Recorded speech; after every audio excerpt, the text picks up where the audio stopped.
오늘 저는 본문의 말씀을 중심으로 해서 한번 따라하겠습니다. 준비된 자를 쓰시는 예수님. 예, 준비된 자를 쓰시는 예수님이라고 하는 그런 주제로 말씀을 드리려고 합니다. 우리가 성경을 보면 성경이 66권으로 되어 있는데 그 저자들이 이제 다 다르기도 하지만 또 같은 그런 저자가 바울과 같은 경우는 이제 10편이 넘는 그런 바울 서신을 썼으니까요. 창세기 같은 경우는 모세의 오경이라 그래서 창세기, 출애굽기, 레위기, 민수기, 신명기는 이제 모세가 저자다. 이렇게 이제 우리가 이해하고 있습니다. 근데 우리가 성경의 기록을 볼 때 우리가 혼돈하지 말아야 될 것이 이제 저도 그런 생각을 가진 적이 있습니다. 성경이 이제 역대기적으로 시간의 순서적으로 이렇게 기록이 되어졌겠지라고 하는 그런 가정을 가지고 우리가 성경을 읽을 때가 있습니다. 물론 이제 구약과 신약을 볼 때 이제 그러한 면이 없지 않아 있습니다. 그런데 중요한 것은 성경 저자 한 사람 한 사람에게 그의 개성과 그의 학력과 그의 성품, 그의 인격을 하나님께서 성령이 온전히 사용하셔서 이제 그 성경 한 권 한 권의 그런 특성들이 있어요. 특별히 이 신약에는 사복음서가 이제 마태, 마가, 누가, 요한 사복음서라고 그러죠. 그런데 이 사복음서 저자마다 각각 특징들이 있습니다. 그래서 그 특징들이 이제 그 저자가 어떤 의도를 가지고 그것을 이제 편집을 해놨어요. 그래서 편집을 이제 하는데 예를 들어서 마태복음 같은 경우는 마가 같은 경우는 이제 유대인이니까 마가가 유대인의 관점에서 기록이 되어졌는데 이제 마태복음은 왕으로 오신 예수 그리스도를 특별히 강조하고 있습니다. 근데 마가복음 같은 경우는 좀 다릅니다. 마가복음 같은 경우는 이제 인자라고 하는 인자 하나님의 아들에 대해서 그 다음에 이제 오늘 이제 본문에 다루려고 하는 그러한 예수님의 그 마지막 일정, 마지막 한 주간에 대해서 굉장히 이 마가복음은 자세하게 그렇게 다루고 있습니다. 그리고 누가복음 같은 경우는 섬기는 종으로 오신 예수 그리스도, 또 누가라고 하는 사람이 이제 의사죠. 그러니까 병을 치료하고 뭐 이렇게 병자들을 고쳐줄 때 이제 그 병자들에 대한 그 진단에 대해서 아주 다른 저자들이 사용하지 않는 그러한 독특한 그런 표현을 잘 사용하고 그런 것을 우리가 볼 수가 있고요. 요한복음 같은 경우는 이제 세상에 오신 말씀이 육신이 되어신 말씀이 로고스라고 그러죠. 헬라어로 그 말씀이 육신이 되어서 세상에 오신 그 예수 그리스도에 초점이 맞춰져 있습니다. 자, 그런데 오늘 이제 이 마가복음을 우리가 보면서 우리가 두 가지를 저는 생각을 해보려고 하는데 예수님 마지막 그 고난주간에 그 두 가지, 물론 이제 여러 가지 다른 사건들도 있습니다만 이 두 사람에 대해서 이제 예수님의 그 마지막 죽음을 준비한 사람에 대해서 저는 다루려고 합니다. 오늘 우리가 마가복음도 읽었고 마태복음도 이제 읽었는데 먼저 이 마가복음에 오늘에 보면 이제 예수님께서 유월절 이틀 전에 유월절이라고 하는 것은 유대인들이 애굽에서 430년 동안 종살이 하다가 이제 나온 날이죠. 그 유월절. 그래서 그 종살이 하다가 그 마지막으로 애굽의 10가지 재앙을 하나님께서 모세를 통하여서 보내실 때 마지막 재앙이 그 장자의 죽음이었죠. 그 장자의 죽음에서 살아남기 위해서는 어린 양의 그 피를 이제 각 집의 그 문설주에 발랐습니다. 그래서 그 어린 양의 피가 문설주에 있을 때에는 그 죽음의 천사가 그 집에 들어가지 않았어요. 들어가면 죽는 거죠. 근데 이스라엘 집에는 하나님의 말씀대로 온전히 순종을 해가지고 어린 양의 피를 이제 그 문설주에 바르니까 그 가정들은 죽은 사람이 하나도 없었습니다. 그래서 죽음의 천사가 그 집을 넘어갔다. 그래서 패스오버. 그래서 유월절을 패스오버이라고 그럽니다. 그래서 이 유월절은 예수님 시대에도 예수님도 지키셨지만은 예수님 시대에도 굉장히 많은 그런 유대인들이 또 하나님을 믿는 경건한 사람들이 세계 각처에서 몰려들었어요. 그래서 우리가 성경에 보면 예수님이 12살 되던 해 이 유월절을 지키려고 예수님의 그 가족들이 이제 예루살렘으로 올라갔다가 이제 예수님을 잊어버렸습니다. 잃어버리는 그런 사건이 나와요. 왜 잃어버렸을까요? 너무 많은 사람들이 있으니까 예수님이 자녀임에도 불구하고 일행에 있는지 없는지조차도 그 부모가 모를 정도로 이렇게 많은 인산인해를 이루는 그러한 주간이 바로 이 유월절 한 주간이다. 이제 이런 것을 우리가 이해를 하면서 오늘 본문을 이제 생각을 해보면 참 더 깊은 그런 더 풍성한 그런 의미를 생각해 볼 수가 있습니다. 오늘 이 마가복음에 보면 예수님께서 이제 제자들에게 명령을 하십니다. 유월절을 지킬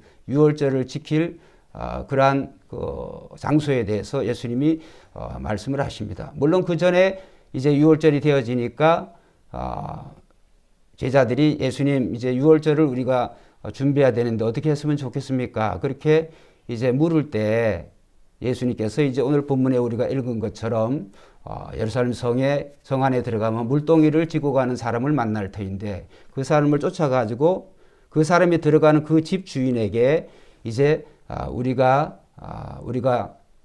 먹을 그 유월절 그 객실이 그 방이 어디 있느냐 그러면 즉시 내줄 것이다 이런 말씀을 하셨습니다. 아주 뜬금없는 그런 표현이죠. 예수님이 그걸 어떻게 하시고 예수님이 그런 말씀을 하셨는지.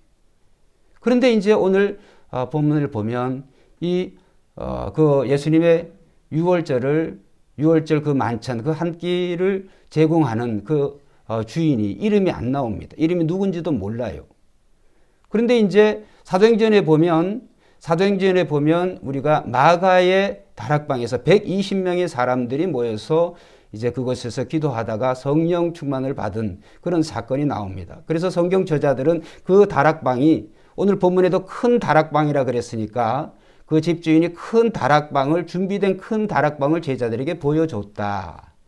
그래서 120명이 앉을 정도로 이제 큰 다락방이었으니까 마가 요한의 집이었을 거다. 이렇게 이제 성경 저자들은 생각을 합니다. 그런데 오늘 이 마가복음에는 또 이 마태복음에는 그 주인의 이름이 안 나옵니다. 그리고 이제 우리가 마태복음을 읽었죠. 이 마태복음을 읽을 때 이제 예수님께서 유월절 한 주간 동안에 이제 예루살렘 성 안에 들어가시면서 그냥 들어가시는 게 아니라 예수님께서 이제 스가랴서 9장 9절의 말씀대로 그 어린 나귀 새끼를 예수님께서 타고 가시기 위해서 예수님의 마음에는 예수님의 모든 행동들이 이제 구약의 모든 성경, 자기에게 예언된 모든 성경 말씀대로 그대로 성취하기 위해서 예수님의 그러한 길을 정확히 이제 걸어가시는 거죠. 제자들은 잘 모르죠. 그래서 성 안에 너희가 들어가 보면 이제 나무에 묶인 그 나귀 어미와 그 새끼를 발견할 터인데 거기서 그 나귀 새끼를 가져와라. 그 주인이 뭐라고 물으면 주님께서 쓰시겠다고 그냥 그렇게 말을 하라. 이렇게 했습니다. 근데 거기 그 사람도 아무런 그런 불평이나 꺼리낌 없이 그 나귀 새끼를 내어줬단 말이에요. 다락방 주인도 상당히 제가 설교 시작에 말씀드린 것처럼 유월절 한 주간은 어떻게 보면 집을 그렇게 큰 장소를 제공하고 렌트비를 받아도 그렇죠? 장소값을 받아도 그거 굉장할 텐데 그런 거 전혀 생각하지 아니하고 그냥 예수님의 말씀 한마디 그것도 예수님이 직접 하신 것도 아니고 제자들 둘을 통해서 전달된 그 메시지를 듣고 그대로 아무런 불평이나 거리낌 없이 그 장소를 제공을 했어요.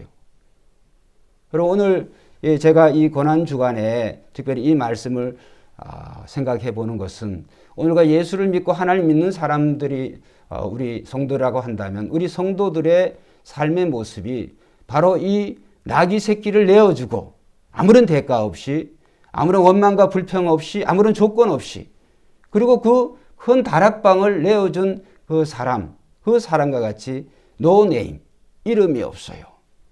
오늘 우리는 세상 살아가면서 많은 사람들이 이름 내기를 좋아합니다. 지금도 이제 윤석열 대통령 당선인을 만들기 위해서 많은 사람들이 있겠죠. 그래서 그 사람이 측근들을 윤핵관이라고 그러잖아요. 우리가 언론에 보면. 어쨌든 그런 사람들은 자기 이름을 내기 위해서 또 많은 사람들이 거기에 대통령을 만들기 위해서 공헌했던 사람들이 한 자리 요직을 차지할 것은 분명합니다. 역대 대통령들 다 그랬고. 그런데 우리는 예수님께서 세상에 자기 이름을 내시기 위해서 예수님이 오시지 않았어요. 예수님은 병자를 고치시거나 이적과 기사를 베풀 때, 또 오병이어로 5천 명을 먹이고 12바구니를 남길 때, 죽은 자를 살리실 때 언제든지 예수님은 많은 무리로부터 피해 다니셨어요. 자기를 알리지 아니하고 오히려 자기가 하신 모든 삶의 그런 모습과 말씀을 통하여서 한번 따라합시다. 하나님 아버지의 영광만 나타내었다. 자기는 감추고 오직 하나님 아버지, 내가 이러한 일을 하는 것은 하나님의 뜻을 행하기 위함이다. 언제든지 하나님을 높였어요. 오늘 우리는 세상을 살아가면서 우리의 신앙생활에 우리의 자기의가 작동할 때가 많이 있습니다. 이렇게 이런 일을 했으니까, 그러니까 당연히 나는 드러나야 되고, 당연히 나는 대접을 받아야 되고, 나는 알려줘야 되고, 물론 말은 그렇게 하지 않는다고 할지라도 우리의 이 내면에 그런 마음들이 있습니다. 그런데 오늘 본문에 나오는 이 두 사람은 그런 게 없어요. 아무런 대가나 보상이나 거리낌이나 불평이나 이런 거 없이 그대로 예수님이 쓰시겠다 하니까 내어줬어요. 그것도 노네임, 이름도 없이, 이름도 안 나타난 그러한 일인데, 그런데 우리는 이러한 행동에 우리는 예수님 말씀을, 하나님 말씀을 기억을 해야 됩니다. 우리가 오른손이 하는 일을 왼손이 모르게 하라고 그랬어요. 무슨 일을 하든지 우리는 은밀한 중에 은밀하게 행할 때 그 일이 하나님께서 다 기억하시는 줄로 믿습니다. 은밀하게 행하는 모든 것에 대해서 하나님께서는 다 기억하세요. 그런데 내가 드러나 버리면 이제 자기가 하나님께로부터 받을 영광은 없어요. 이미 세상으로부터 다 받았기 때문에. 그래서 우리는 크리스찬이라고 하는 말은 그리스도인이라고 하는 말이죠. 예수님을 따라가는 크라이스트 팔로워, 예수님을 따라가는 그런 사람이, 쫓아가는 사람이. 그러면 우리는 누구를 쫓아가느냐? 예수님을 쫓아가기 때문에 언제든지 예수님이 삶의 중심이 돼야 돼요. 언제나 예수님을 나타내야 돼요. 우리의 삶에 사는 모습이, 목적과 방향이 예수 그리스도에게 초점을 맞출 때, 그분의 이름을 나타낼 때 우리는 하나님께서 자연적으로 우리를 높여주시는 거예요. 그렇기 때문에 주체와 객체가 바뀌어지면 안 돼요. 그래서 오늘 이 나귀 주인이나 그 다음에 이 다락방 주인이나 모두가 이름도 없이 빛도 없이 헌신한 사람들이었다.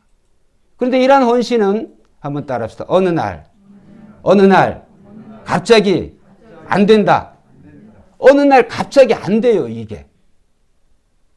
여러분들도 이제 나이를 자꾸 드시니까 이제 몸의 변화를 여러분 느끼실 거예요. 저도 이제 사택에 3층에 사니까 이전에 10년 전만 해도 여기 뭐 3층 가든 4층 가든 그냥 단숨에 올라갔어요. 요즘 한 계단 가는 올라갈 때 다리가 제대로 안 들어요, 이게. 그래서 제가 부모님들을 이해를 해요. 내려올 때는 또 충격이 오네. 요 계단 그 작은 미세한 차이가.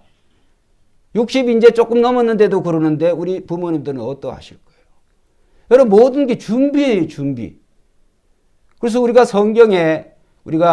특별히 성경을 보는 관점이 예수님이 오신 날을 우리의 구원이 완성이 되는 날이고, 우리가 이제 주님이 계신 그 날에 장소적인 의미에서 여기든 저기든 주님이 계신 그 어디가 다 하늘나라가 되어지는 거죠.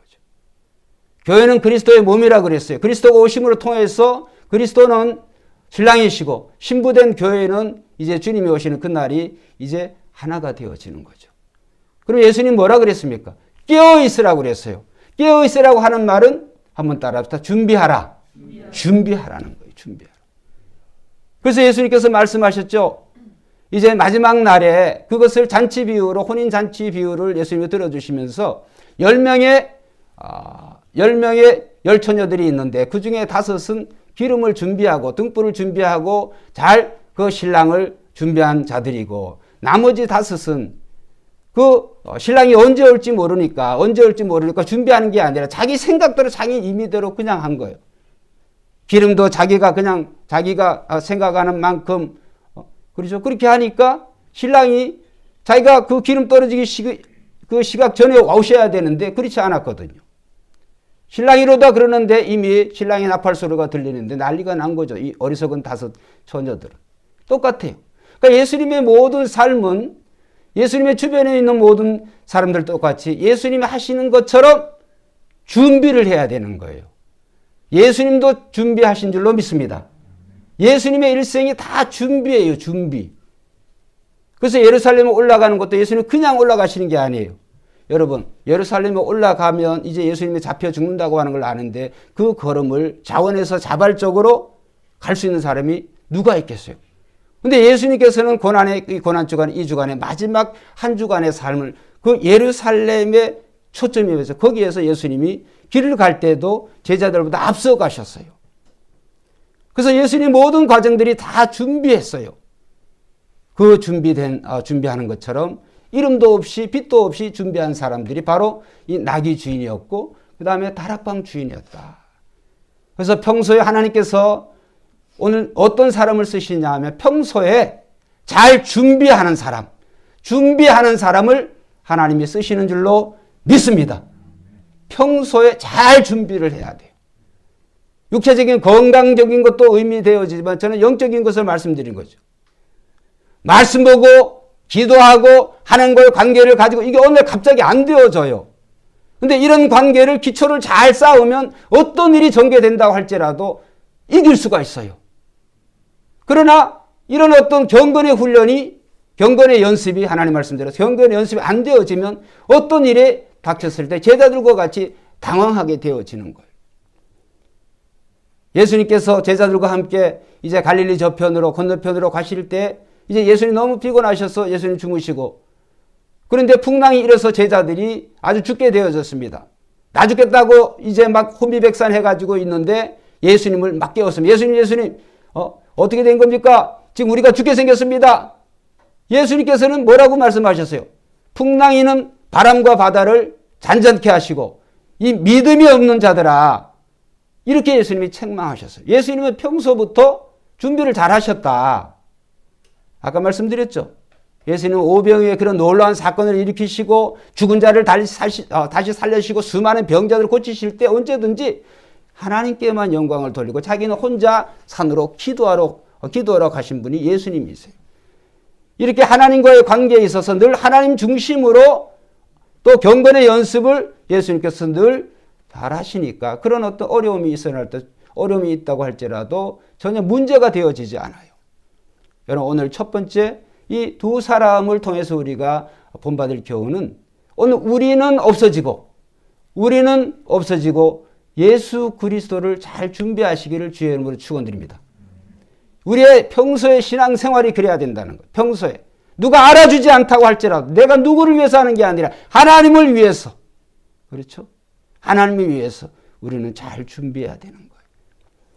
그 다음에 두 번째로 오늘 우리는 주님이 사용하실 줄 미리 알고 그 두 사람은 준비할 때 흠없고 티 없는 정말 깨끗한 것을 준비했어요. 여러분 이 아담의 그 두 자녀 이 가인과 아벨이 하나님께 제사를 드렸는데 방법이 달랐습니다. 가인은 그 자기가 농사를 짓는 사람이기 때문에 그 농산물을 가지고 곡식을 가지고 하나님께 제사를 드렸어요. 근데 아벨은 양을 치는 사람이기 때문에 이 양을 가지고 제사를 드렸는데 아벨은 양의 첫 새끼를 어린 양을 첫 새끼를 준비해서 구별해서 제사를 드렸어요. 그런데 가인은 많은 곡식 중에 아무거나 그냥 하나 드리는 거예요. 그래서 우리가 신학자들이 이거는 가인의 제사는 피가 없는 제사다. 아벨의 제사는 피 있는 제사다. 이렇게 나누기도 합니다만 본질적인 의미는 구별되고 준비한 거예요. 아벨은 하나님 앞에 제사를 드리기 위해서 예배를 드리기 위해서 준비된 것을 드렸어요. 그런데 가인은 일상이에요. 일상. 그냥 있는 것 중에 이제 제사를 드릴 그게 되어졌으니까 아무거나 그냥 있는 것 중에 그냥 드리는 거예요. 성경은 뭐라고 말씀하십니까? 하나님께서는 가인의 제사를 받지 아니하시고 아벨의 제사를 하나님이 받으시고 기뻐하셨어요. 할렐루야. 언제든지 이렇게 우리는 구별하지 못한 자와 구별된 자, 구별하는 자, 준비하는 자, 준비하지 못한 자와 우리는 신앙생활에 이 두 가지 타입이 있어요. 이제 우리가 이 고난주간의 한 주간을 이제 보면 예수님 자신이 하나님이 거하시는 성전이에요. 할렐루야. 그런데 이제 고난주간에 예수님께 예루살렘 성전에 진짜 들어가셨어요. 근데 그 성전이 참 성전이신 예수님께서 이 땅의 지상 성전을 들어가 보셨는데 가관이었어요. 그 하나님의 성전이 거룩하고 깨끗하게 그렇게 그런 모습으로 살아가야 되는데 거기에서 장사하고 비둘기 팔고 매매하고 환전을 하고 이러한 엉터리 일들을 이러한 부정한 일들을 하고 있었던 거죠. 예수님은 어떻게 하셨습니까? 채찍을 만들어서 그 장사하는 장사치들의 상을 뒤엎으시고 내 집은 만민이 기도하는 집인데 너희가 강도의 속을 강도의 구려를 만들었다. 예수님은 분노하셨어요. 그리고 예수님께서는 제자들이 그렇게 예수님 이 성전을 한번 보세요. 얼마나 아름답습니까? 예수님 뭐라고 그랬어요? 돌 하나 위에 돌 남기자 다 무너지리라. 참 성전이신 예수님은 준비하셨고 그렇죠? 자기 몸을 드리기 위해서 온전히 자기를 준비하신 그런 삶을 사셨고 이 땅의 지상 성전이라고 평가되어지는 그런 건물적인 의미 그 속에 드나드는 그런 소위 말하는 성도, 구약시대, 그러한 예수님 시대 그러한 성도들은 준비하지 못했어요. 준비된 자와 준비하지 못한 자는 이렇게 천차만별의 차이가 있는 거예요. 예수님께서 예루살렘 성에 들어가면서 이제 배가 고프시니까 그래서 이 무화과 나무에서 이제 뭔가 먹으려고 이렇게 보니까 열매를 못 맺었어요. 그런데 아직 무화과 때가 아닙니다. 이렇게 성경은 말하거든요. 그런데 그거 영적인 교훈이 있어요. 근데 예수님께서 그 무화과 열매를 예수님이 원하시는데 아직 시기가 안 돼서 열매를 못 맺은 거예요.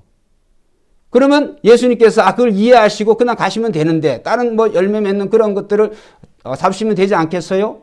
근데 그렇게 하니까 예수님께서 그 나무를 저주를 해버렸어요.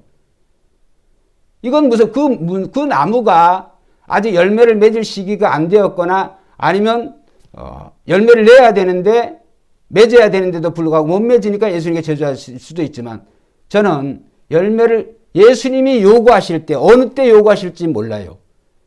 예수님이 요구하실 때 언제든지 열매가 준비되어 있어요. 이건 영적인 교훈을 얘기하는 거예요. 예수님이 준비된 그런 행렬을 가시지만 그 다음에 제자들은 그렇지 못했어요. 오늘 본문에 보면 이제 본문 앞에 이제 읽어보면 6월절 이틀 전에 베다니 그 문둥병자 시몬 그 시몬을 예수님이 고쳐주셨어요. 거기서 예수님이 이제 초대를 받아 식사를 합니다. 그런데 한 여인이 그것도 죄 지은 한 여인이 300데나리온 한 데나리온이 노동자의 하루의 품삯이라고 생각하고 300데나리온 1년치 그 싹에 해당이 되는 거죠. 그런데 300데나리온 넘는 그 값비싼 향유를 깨워서 예수님의 머리에 온전히 다 부었어요. 남김없이. 그 이상한 거죠. 그 예수님의 제자들도 그렇고 거기에 있는 시몬도 그렇고 그 예수님께서 그 여인에 대해서 제자들이 막 말리고 왜 이렇게 허비하냐 이렇게 얘기할 때 또 시몬에게 너는 내가 들어올 때 발 씻을 물조차 너는 주지 않았지만은 이 여인은 아낌없이 자기의 모든 것을 다 자신의 장래를 위해서 자신이 죽을 그 십자가의 죽음을 위해서 준비하였느니라. 할렐루야. 복음이 증거되는 곳마다 이 여인이 행한 그 일이 증거되리라. 이렇게 예수님 말씀하셨어요. 자, 거기 보면은 문둥병자 그 시몬이 고침을 받은 데도 불구하고 예수님의 식사를 제공했는데 그것이 예수님이 흡족할 만한 그런 식사가 되어지지 않았다고 하는 것을 우리가 생각해 볼 수가 있습니다. 그 여인의 전부를 예수님께 드린 거예요. 그러나 문둥병자 시몬은 자기가 평소에 할 수 있는 거기에 그런 정도 수준에서 아마 하지 않았겠어요? 최선을 그 여인의 행동과 비교를 할 때 준비가 되어지지 않은 거예요. 준비한 것 같지만 준비가 되어지지 않았어요. 또 예수님의 제자들은 어떨까요? 그 중에서도 이 가룟 유다 같은 경우는 그 준비한 그 여인과 같이 여인과 같이 그런 행동을 하지 않고 가룟주자는 거기에서 그 여인의 행동에 대해서 비난하고 그 다음에 오히려 자기는 예수님 팔 기회를 찾고 있었던 거예요. 준비하지 못하는 자죠. 마지막 날은 어땠어요?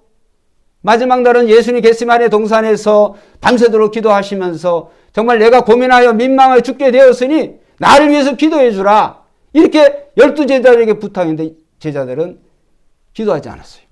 준비되지 못했어요. 어떻게 됐을까요? 검과 뭉치를 가지고 예수님 잡으러 오니까 다 도망가 버렸어요.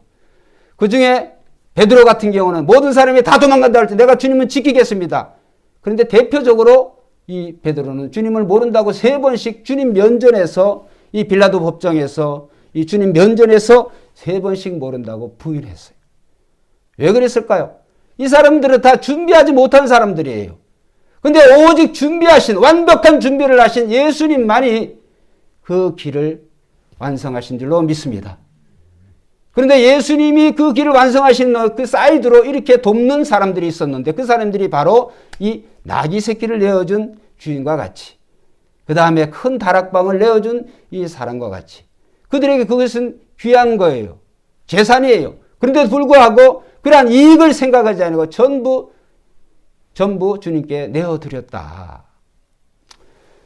여러분 우리는 구약 성경에 보면 제사장이 하는 일 중에 또 큰 일 중에 하나가 이게 깨끗하냐 흠이 있냐 이런 것들을 재물을 가지고 오면 그걸 구별하는 일이었어요. 구별하는 그러한 일들이에요. 그런데 이 나귀 여러분 나귀도 이 나귀 새끼를 타신 이유가 스가랴 선지자의 그 예언의 말씀을 이루려고 하려고 하셨다고 하는 거죠. 여러분 한번 생각해 보세요. 100마를 타고 보통 이 왕이라고 한다면 예수님이 빌라도가 물었잖아요. 네가 왕이냐? 내가 왕이다. 그렇게 말씀하셨어요. 여러분 보통 이 왕이나 뭐 이런 개선 장군들이 들어올 때는 100마 타고 이렇게 막 오잖아요. 우리가 영화에 보면. 근데 예수님은 지금 나이 33세예요. 33세 건장한 그런 청년이 건장한 나귀, 어른 나귀를 탄 것도 아니고 그것도 나귀 새끼.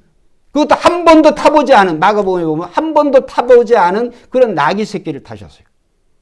일전에 제가 여러 번 그렇게 흉내를 냈는데 여러분 33살 되신 분이 나귀가 얼마나 크겠어요?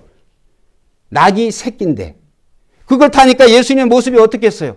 다리가 아마 닿지 않았냐. 그렇죠? 질질질 끌고 갈 수는 없으니까 다리를 예수님이 들으셨을 거고 띠뚱띠뚱한 나귀가 그거를 짐이 아닌데 사람을 싣고 가는 나귀가 그 드뭅니다. 여러분 모습을 상상해 보세요. 아주 이상스럽고 아주 부자연스러운데 예수님께서 그러한 장면을 취하신 것은 예수님의 겸손하신 그 예수님을 보여주는 거예요. 여러분 우리가 세상에 살아가는 동안에 예수님이 어떻게 그 마지막 한 주간을 보내셨는지를 우리가 생각하면서 세상을 살아갈 때 그리스도인으로서 우리는 어떻게 살아가야 된다라고 하는 것을 우리는 잊지 말아야 되겠습니다. 그래서 예수님께서 언제든 자신을 드러낼 수 있는 그런 자리이지만 예수님은 그렇게 하지 아니하시고 나귀 중에서도 나귀 새끼를 타시고 참 그렇게 우스꽝스러운 그러한 장면으로 예루살렘 성에 입성하신 것을 우리가 생각을 해보면 정말 우리는 우리가 가지고 있는 또 우리가 주님이 주신 이런 재능을 우리가 정말 잘 준비해야 되고 주님이 요구하실 때 우리 언제든지 주님이 쓰시고자 하면 우리는 쓸 수 있도록 우리는 내어드려야 될 줄로 믿습니다. 여러분 주일은 우리가 7일 동안에 예수 믿는 사람들 중에서 월화 수목 금토일 안 믿는 사람들은 일요일이라고 그러죠. 예수 믿는 사람은 주일이라 그래요. 주의 날이라 그래요. 왜? 주님이 부활하신 날이니까. 월화 수목 금토하고 주일은 다릅니다. 예수 믿는 사람들은 주일을 위해서 6일을 준비하며 살아가는 사람들이어야 돼요. 할렐루야. 주일이 우리의 삶의 중심이 돼야 되는 거예요. 왜? 주일의 중심은 예수 그리스도이시기 때문에. 예수 그리스도는 우리의 주인이시기 때문에. 그 주인 되신 나를 주인 되신 그리스도를 만나는 날, 그리스도에게 예배 드리는 날, 그리스도를 찬양하는 날, 그 날을 위해서 우리는 6일을 열심히 준비해야 되는 거예요. 이런 말씀 또 드리기가 민망합니다만 주일이 되면 저는 언제든지 목욕 재개합니다. 그 다음에 위에, 여기서부터 이 옷 전부 다 안 입은 거예요. 물론 다 새 것 사용을 평소에 입는 거하고는 달리 한번 입는 거죠. 이게 이제 다음번 양보 또 다른 걸로 이제 되어지겠죠. 나름대로 준비를, 내가 가지고 있는 것 중에서도 준비를 하는 거죠. 헌금도 여러분 마찬가지입니다. 요즘 이제 헌금, 여러분들 이제 성가대도 하시고 그러니까 제가 지켜보니까 이 헌금 짓게 하는 그러한 분들이 어려우니까 또 시간을 제가 안 도와드리면 그 시간에 성가대 연습 끝난다고 그거 한다고 하면 2시, 3시 막 넘어가야 되니까 그거 좀 도와드리려고 제가 해요. 헌금도 그래요. 헌금도 하나님 앞에 드려지는 헌금이라 그런다면 준비해야 돼요. 그냥 막 구겨지고 막 사용하는 그러한 것들 중에 적당히 해가지고 이런 식으로 해가지고는 하나님께서는 우리의 마음이 있는 곳에, 물질이 있는 곳에 내 마음이 있다고 그렇게 했거든요. 옛날에 우리 부모님 같은 경우는 헌돈 같은 경우 다리미로 이렇게 다려서 이렇게 되어졌어요. 그러한 정성이 오늘 지금까지도 우리는 있어야 된다. 이런 저는 생각을 합니다. 하나님 앞에 아무런 시간을 드리는 것이 아니라 구별된 시간을, 구별된 마음으로 삶의 우선순위를 하나님을 생각하고 우리는 거기에 초점을 맞추고 신앙생활, 우리의 일상의 생활을 저는 해야 된다고 저는 생각을 합니다. 여러분, 하나님은 준비하는 자를 하나님께서 반드시 쓰시는 줄로 믿습니다. 준비하는 자를 하나님이 쓰세요. 사용하세요. 주일인데 아이고 오늘 또 벌써 주일이 되어졌네. 그 어거지로 원망하는 마음으로, 불평하는 마음으로, 그런 마음으로 우리가 주님을 맞는다고 한다면, 주일을 맞는다고 한다면 거기에 하나님이 무슨 복을 주겠습니까? 여러분, 우리의 삶은 우선순위가 달라져야 돼요. 모든 우리의 삶의 우선순위는 오직 하나님. 그 하나님께 남들이 보든 안 보든 우리는 우리의 삶의 최고의 것, 최선의 것을 하나님 앞에 드릴 때 하나님께서는 그 준비된 사람의 것을 하나님께서 사용하시는 줄로 믿습니다. 준비예요, 준비. 모든 게 다 준비. 마지막으로 세 번째로 이 두 사람은 주님이 쓰시겠다고 하니까 아무런 갈등 없이 내놓은 사람이에요. 전에 제가 말씀을 드렸죠. 근데 그게 참 힘듭니다. 여러분, 6월절 그 잔치가 대단한 거라고 그랬잖아요. 6월절 그 한 주간의 축제가 대단한 건데, 이스라엘 날이 우리가 해방된 날인 것처럼, 해방일이 있는 것처럼, 광복일이 있는 것처럼 이스라엘은 이 6월절이 그 날이에요. 지금도 이 6월절은 이스라엘에서 아주 대대적으로 치르고 있어요. 근데 그날에 작은 방도 아니에요. 자기 집에서 제일 큰 방을 예수님이 쓰시겠다고 하니까 그냥 아무런 거리낌 없이 내어드린 거예요. 나기도 그래요. 그런 거를 볼 때 정말 우리는 주님이 원하실 때 또는 우리가 주님 앞에 무엇을 드리든지, 물질이든 마음이든 무엇이든지, 시간이든 은사든 무엇이든지 최고의 것, 최선의 것을 드려야 될 줄로 믿습니다. 성가대도 그래요. 성가대. 정성을 다해서 지금 잘 준비하고 오늘 너무나 은혜스럽잖아요. 성가대를 할 때에도 또 여러분들 신앙생활 할 때 뭐든지 원망과 불평하는 그런 마음은 이미 하나님 영광 안 받으세요. 무슨 일을 하든지 원망과 시비가 없이 하라라고 하는 그 말씀은 준비해서 하라는 거예요. 준비해서. 그래서 성도의 삶은 늘 준비하는 삶이에요. 왜 우리가 주님께서 이 나귀와 이 다락방이든 이렇게 달라고 할 때 우리는 인색하면 안 되겠어요. 인색하면 안 될까요? 왜냐하면 예수님은 우리를 위해서 모든 것을 다 내어주셨기 때문에 그래요. 우리는 예수님이 아니면 세상의 소망, 이 땅에서도 그렇고 우리가 들어갈 나라에서도 소망이 없어요. 예수님이 준비하셨기 때문에 오늘 그 준비된 그 혜택을 우리가 보는 거예요. 그래서 오늘 우리가 누구든지 나를 따르거든 자기 십자가를 지고 나를 따르라고 그랬잖아요. 십자가는 준비예요. 준비된 자만이 십자가를 질 수가 있어요.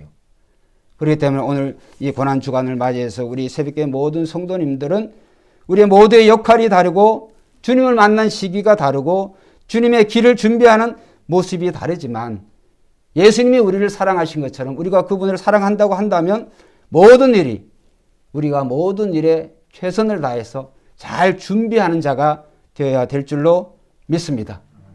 그래서 우리의 삶에 여러 가지 이제 어떻게 우리의 관점에서 보면 그게 아깝기도 하고 그게 정말 시간 허비인 것 같고 이렇게 생각이 들는지 모르죠. 하나님의 관점은 달라요. 무엇이든지 아무리 작은 것이라 할 때, 아무리 형편없는 것이라 할 때 주님을 위해서 준비해서 우선순위를 드릴 때 하나님의 역사가 나타나는 거예요. 오병의 역사가 그랬습니다. 예수님께서 이제 다니실 때 수많은 사람들이 정말 예수님에게 몰려들었어요. 거기에는 수많은 병자들도 많이 있었겠죠. 그들의 가족도 있었을 거고 예수님의 가르침을 들으는 수많은 사람들이 있었어요. 그런데 베세다의 그 오병이어의 사건은 예수님께서 너희가 먹을 것을 주라 그러니까 제자들이 이거를 우리가 어떻게 주겠습니까? 그런데 어린아이가 가져온 작은 도시락, 그렇죠? 물고기가 무슨 고등어만 하겠어요. 그렇죠? 밥이 무슨 이 밥통만한 그런 밥을 가져왔겠어요? 어린아이가 먹는, 자기가 먹어야 될 것을 먹지 아니하고 그것을 예수님에게 제자를 통해서 가져왔을 때 예수님께서 준비된 그 어린아이의 도시락을 통하여서 기적이 일어나는 거예요. 준비하는 것은 한번 따라해보세요. 따라해보세요. 나의 오병이어만 드리자. 여러분의 오병이어만 드리시는 거예요. 다른 사람이 뭘 하든지 간에 신경 쓰지 마시고 여러분의 오병이어만 드리세요. 여러분의 믿음의 사이즈대로. 근데 우리는 다른 사람을 비교를 하거든요. 비교할 필요 없어요. 내가 하나님 앞에 하나님과 나와야 하는 직통적인 관계예요. 여러분의 오병이어만 드리시면 되는 거예요. 그러면 알아서 거기에서 하나님의 역사가 일어나는 거예요. 엘리야 시대에 3년 반의 기근이 있었습니다. 예수님 말씀에 의하면 수많은 과부들이 많이 있었지만은 그런데 이 사르밧 과부, 엘리야 선지자가 사르밧 과부의 집에 찾아갔는데 마침 그날 그 시기에 사르밧 과부가 그 아들하고 정말 밀가루 한 움큼, 그 기름 한 방울, 그거 기름 붙여가지고 밀가루 떡 해가지고 그 떡 빈대떡 만들어가지고 자기 아들도 먹고 자기도 먹고 죽으려고 그러는 거예요. 그 마지막 식사니까. 왜? 3년 반의 기근이 너무나 극심하니까. 근데 엘리야 선지자가 뭐라 그랬어요? 부자의 집에 찾아갔도 아니고 하필이면 그 사렙다 과부의 집에 찾아가서 아주 이상한 요구를 했잖아요. 무리한 요구를 했잖아요. 그 여인의 얘기를 다 들었어요. 이 음식이 어떤 음식이라는 거. 다 들었음에도 불구하고 먼저 나를 위해서 먼저 주고 그 다음에 남은 것이 있으면 이렇게 당신들이 먹으세요. 그런 말 아니겠어요? 그런데 사렙다 과부가 아까워하지 않았습니다. 그거를 그냥 다 엘리야 선지자에게 준 거예요. 어떻게 됐을까요? 기름통에 기름이 떨어지지 아니하고 가루통에 이 밀가루통에 밀가루가 떨어지지 아니하고 3년 반의 기근을 이 사렙다 과부는 아주 풍족하게 지낼 수가 있었어요. 할렐루야. 이거예요. 하나님께서 원하시면 아낄 게 없어요. 마음이든 물질이든 시간이든 재능이든 은사든 그것을 하나님 앞에 드리면 하나님이 나머지 역사는 하나님 알아서 해주시는 거예요. 여러분 그렇기 때문에 우리는 하나님께 인색하면 안 되겠습니다. 오늘 하나님께서 준비된 사람을 통해서 하나님 역사하듯이 쓰시는 것처럼 오늘 이 고난주간에 생각을 해봤을 때 완벽한 준비는 예수님이 하셨다. 오늘 우리의 삶은 이 완벽한 준비를 하신 예수님의 혜택을 입은 오늘 우리의 삶, 이제 그런 혜택을 우리가 보답하는 그런 삶을 살아야 되는데 어떻게 해야 되느냐? 예수님처럼 또 이 새끼를 내어준 나귀 주인과 같이 또 큰 다락방을 내어준 다락방 주인과 같이 우리가 온전히 자기의 몫을 잘 감당할 때 하나님의 역사가 정말 우리 자신에게 뿐만이 아니라 우리 주변을 오병의 놀라운 풍성한 식탁으로 주님이 만들어 주실 줄 믿습니다. 여러분 다락방 주인이 내어주지 않았으면 어떻게 됐을까요? 지금도 우리가 기독교에서 세례와 성만찬 이 두 가지 성례가 제일 중요하잖아요. 성만찬이 물론 그 집 아니고 다른 집에서 되어졌겠지만 중요한 것은 그 내어드린 그 집이 마지막 예수님의 라스트 서플 마지막 만찬이 이루어진 거예요.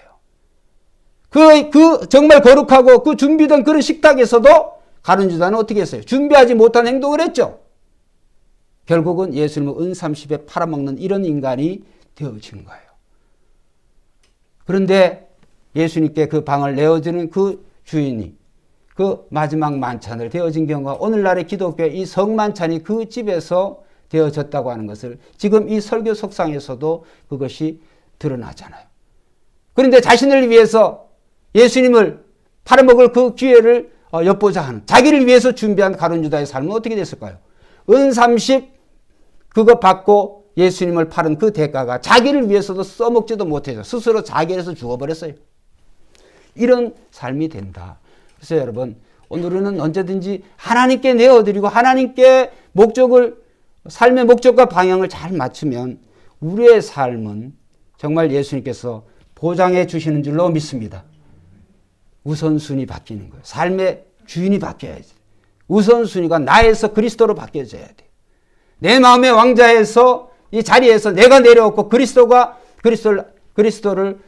내어드릴 때 우리의 삶은 온전히 풍성하게 된다고 하는 이 사실을 잊지 마시고 고난주간 한 주간 동안에도 이 복음서를 잘 묵상하시면서 준비하신 예수님과 또 준비하는 사람들과 준비하지 못한 사람들의 그 모습들이 어떠한지 여러분들은 성경을 읽으시면서 은혜 받는 한 주간이 되시기를 주의 이름으로